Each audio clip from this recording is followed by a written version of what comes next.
بسم اللہ الرحمن الرحیم۔ ایک دفعہ اللہ تعالیٰ نے حضرت اسرائیل علیہ السلام سے پوچھا کہ کیا کبھی تجھے کسی کی جان قبض کرتے وقت رحم بھی آیا ہے؟ حضرت اسرائیل علیہ السلام نے عرض کیا، الہی میرا ہر ایک کی روح قبض کرتے وقت دل دکھتا ہے، مگر تیرے حکم کی سرتابی کی مجال کہاں؟ ہاں، ایک واقعہ ایسا گزرا ہے جس کا دکھ میں ابھی تک نہیں بھلا سکا۔ وہ غم ایسا ہے جو تنہائی میں بھی میرے ساتھ رہتا ہے۔ ایک جہاز سمندر میں سفر کر رہا تھا، وہ تیرے حکم سے ایک بھنور میں پھنس گیا۔ اس طرح تھوڑی دیر بعد وہ جہاز تباہ و برباد ہو گیا۔ جہاز میں سوار کئی مرد و زن غرق ہو گئے۔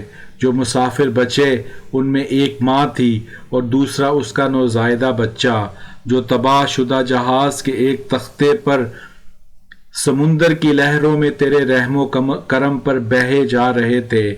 تیز ہواؤں نے انہیں آنن فانن سینکڑوں میل دور سمندر کے کنارے پر پہنچا دیا۔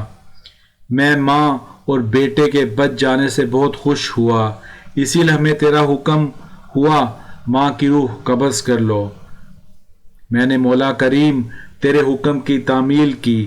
باری تعالیٰ تو خوب جانتا ہے کہ یہ حکم پا کر میرا کلیجہ کانپ گیا تھا، اور جب میں نے اس طفل شیرخوار کو ماں سے الگ کیا تو مجھے کس قدر تکلیف پہنچی تھی، اب یاد آئی تو آنکھیں آنسوؤں سے بھیگ گئیں۔ پھر حکم الہی ہوا۔ تجھے پتہ ہے کہ بعد میں وہ بچہ کہاں اور کس طرح پرورش پاتا رہا؟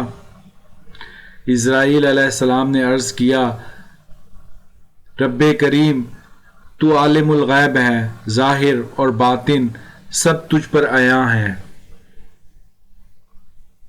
اللہ رب العزت نے فرمایا، ہم نے موج سمندر کو حکم دیا کہ اس لاوارث بچے کو اٹھا کر ساحل پر ڈال دے۔ ساحل کے قریب ایک سرسبز و شاداب جزیرہ تھا۔ ہم نے پھولوں کو حکم دیا کہ بچے کے نیچے سیج بچھا دیں۔ سورج سے کہا، اپنی تیز شعاؤں سے بچے کو محفوظ رکھنا۔ بادل کو کہا، بچے سے ذرا فاصلے پر برسے۔ درختوں کی شاخیں خود بخود جھک کر پھل اور ان کا رس اس کے منہ میں ڈال دیتی تھیں۔ جزیرے میں ایک شیرنی کی ہم نے ڈیوٹی لگا دی، وہ روزانہ اسے دودھ پلاتی۔ شیرنی کے خوف سے کوئی جانور بچے کے پاس نہیں آ سکتا تھا۔ اس جزیرے میں ہم نے خوشنوا اور حسین پرندے بھیجے جو ہر وقت چہچہاتے تاکہ بچے کا دل پریشان نہ ہو۔